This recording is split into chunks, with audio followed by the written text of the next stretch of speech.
Hello everyone very good morning. இன்றைக்கி Thursday. இன்றைக்கி காலையில் பார்த்தீங்கன்னா எல்லாருமே சீக்கிரம் எழுந்திரிச்சாச்சு. ஏன்னா கம்மிங் சாட்டர்டே வந்து பாப்பாங்க ஸ்கூலில் மேக்ஸ் எக்ஸ்போ வைக்கிறாங்க. ஒரு ப்ராஜெக்ட் ஒர்க் ஒரு 4 டேஸ்க்கு முன்னாடியே கொடுத்துருந்தாங்க. நேற்று நைட்டு தான் பாப்பா இருந்துட்டு நாளை காலையில் கண்டிப்பாக ப்ராஜெக்ட் எனக்கு கையில் வேணும்ப்பா அப்படின்னு சொல்லிட்டு இன்றைக்கி காலையில் தான் உட்காந்து எல்லோரும் பண்ணிகிட்டு இருந்தாங்க.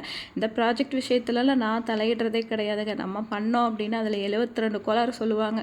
இதையே எப்படி பண்ண, இதையே அப்படி பண்ண, இதில் இந்த மெத்தடில் பண்ணியிருக்கலாமே, இதையே இவ்வளோ வேஸ்ட் பண்ண அப்படிம்பாங்க. ஆனால் அவங்க பண்ணதில் ஏகப்பட்ட கோளாறு இருக்கும். அதை கேட்பார் யாரும் இல்லை பார்த்தீங்களா.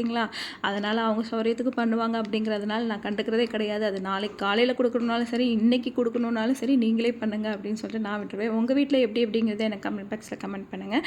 இன்றைக்கி குழந்தைங்க லஞ்ச் பாக்ஸ்க்கு ஒயிட் ரைஸ் வச்சுட்டு மஷ்ரூம் போட்டு கிரேவி வச்சுட்டேன். சைடிஷ்க்கு வந்து முட்டைக்கோஸ் கேரட் பீன்ஸ் எல்லாம் போட்டு பொரியல் பண்ணியாச்சுங்க. என் பொண்ணு ஒரு ரூல்ஸ் போட்டிருக்கிற, அம்மா நீ எனக்கு தயிர் சாப்பாடு வச்சாலும் பரவாயில்ல, லெமன் சாப்பாடு வச்சாலும் பரவாயில்ல, புளி சாப்பாடு வச்சாலும் பரவாயில்ல, கண்டிப்பாக எனக்கு தயிர் தாளித்து கொடுத்துரு அப்படின்னு. ஓகே, இந்த வீடியோ அதோட அவ்வளோதான். நாளைக்கு இன்னொரு